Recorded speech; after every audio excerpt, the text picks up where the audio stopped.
Chers amis du Rêve Lucide, bonjour. On se retrouve aujourd'hui sur une vidéo un petit peu spéciale. Donc c'est une vidéo à la demande. En fait, c'est un de mes followers qui m'a demandé si je pouvais faire une présentation de tous les outils, accessoires, etc. que j'utilise dans le cadre de mes recherches sur le rêve lucide. Et puis aussi des outils qui me servent à les induire. On regarde tout ça après le générique.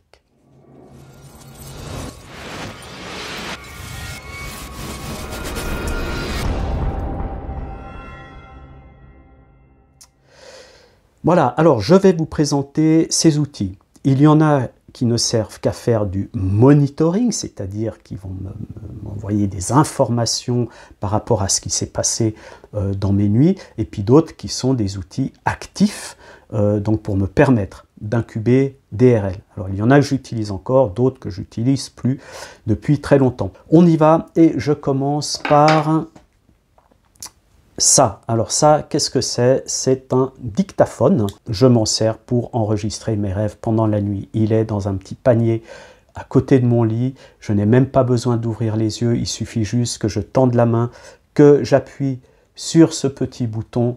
L'enregistrement se met en route. J'enregistre mon rêve. Après, j'arrête, je repose. Voilà. Et puis, le lendemain matin, je transfère les fichiers dans mon ordinateur et je transcris sur mon journal de rêve. Ensuite, ça c'est une caméra. Et cette caméra, je m'en sers quasiment plus. Mais au début, elle me servait, je filmais toutes mes nuits. Hein, je mettais une carte SD ici.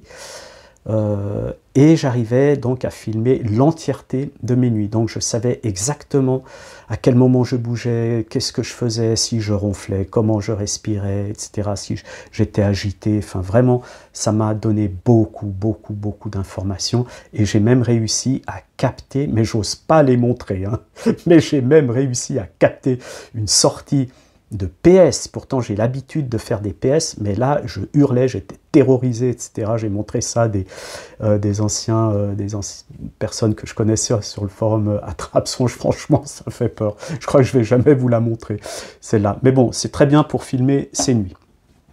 Après j'utilise ça, vous le connaissez, c'est mon petit compteur mécanique, hein.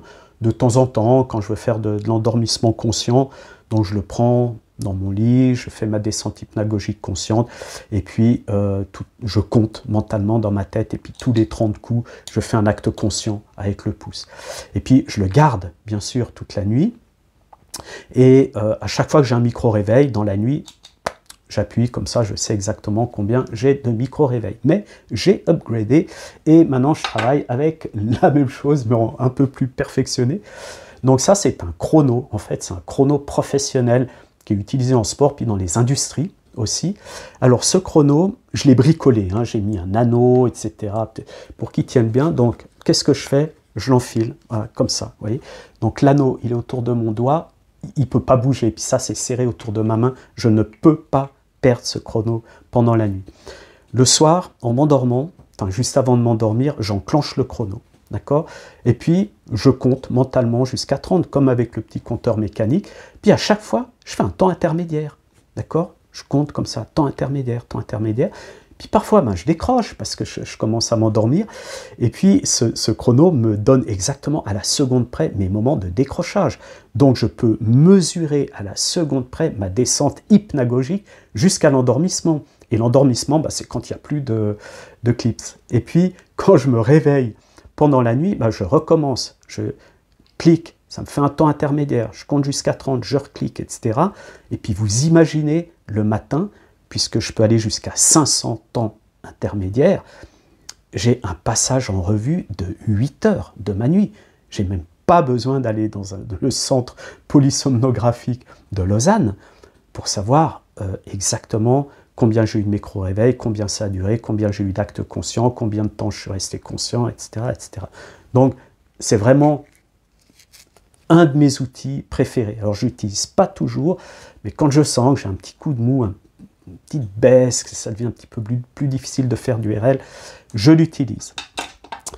Après, j'ai le Muse. C'est un bandeau, en fait, qui permet de mesurer les ondes cérébrales, mais franchement, j'en suis revenu.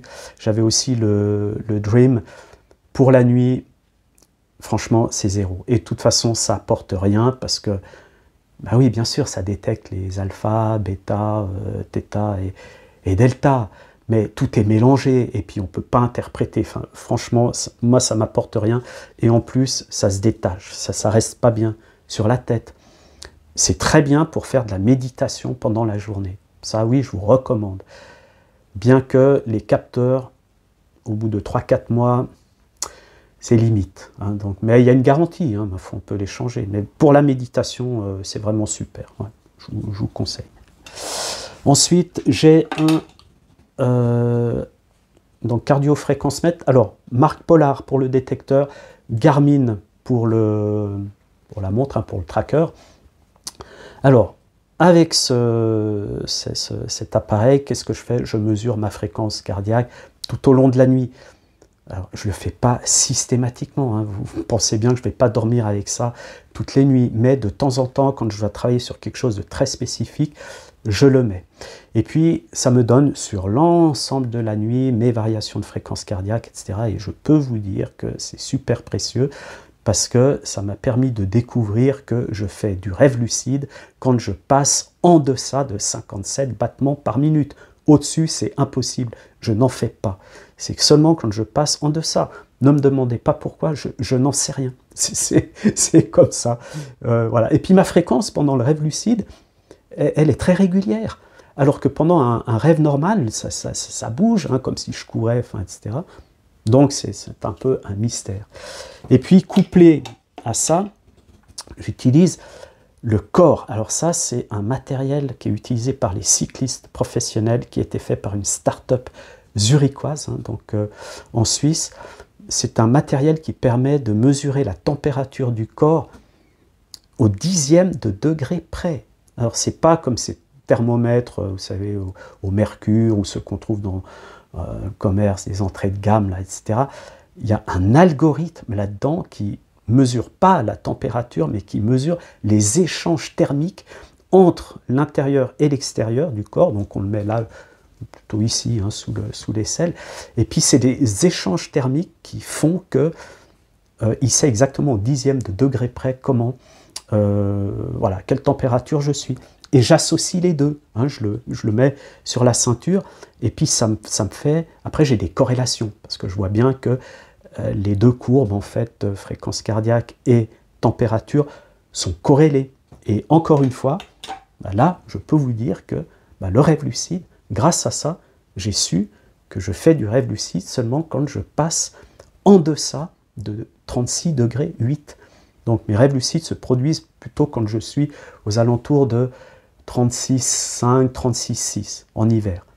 Et l'été un petit peu plus, hein, parce que bon, il fait quand même un peu plus chaud. Voilà. Donc, un outil très utile. Ensuite, de la vitamine B6 en goutte, c'est la Licamine B6 du docteur Tess. C'est excellent, franchement excellent. J'en ai toujours un flacon, alors attention à ne pas utiliser ça toutes les nuits, mais de temps en temps, 3-4 gouttes sous la langue, juste avant de s'endormir après un WBTB, les neurones s'affusent. Hein.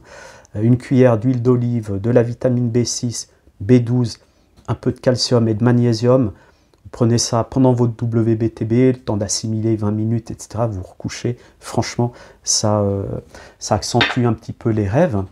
Et puis, alors, dans le même registre, hein, j'ai je travaille beaucoup avec la phytothérapie, donc là j'en ai 3, mais j'ai un placard où j'en ai à peu près une vingtaine. Alors j'ai des plantes stimulantes, et puis j'ai des plantes relaxantes, et j'ai des plantes soporifiques. Puis parfois je me fais des petits mélanges en fonction de ce que je veux viser. Si par exemple je me sens un petit peu nerveux ou anxieux, ben, je vais me faire un mélange avec de la passiflore, de la camomille, mais je mets de la menthe poivrée, puis de la damiana, puis un peu de ginkgo pour que ça m'apaise, et puis le corps, puis en même temps que ça stimule mon esprit, ma conscience, etc. Donc c'est toute une science, hein. Franchement, moi j'ai mis des années pour comprendre comment ça fonctionnait, donc, mais en tout cas, ça marche très bien avec les plantes, pour le terrain, bien sûr. Ensuite, qu'est-ce que j'ai? J'ai un masseur des yeux, c'est un outil qui est super parce que parfois pendant mes WBTB, je me fais un massage du visage, hein, c'est des coussinets qui se gonflent et qui se dégonflent comme ça, c'est pour se relaxer. Si vous êtes stressé, si vous êtes tendu, etc., mettez ça sur votre visage et puis vous le faites tourner pendant un quart d'heure, une demi-heure, après, tranquille. Ensuite, j'ai, ça vous connaissez, j'en ai déjà parlé, c'est mes petites poignées de corde à sauter, mais il n'y a plus la corde, hein.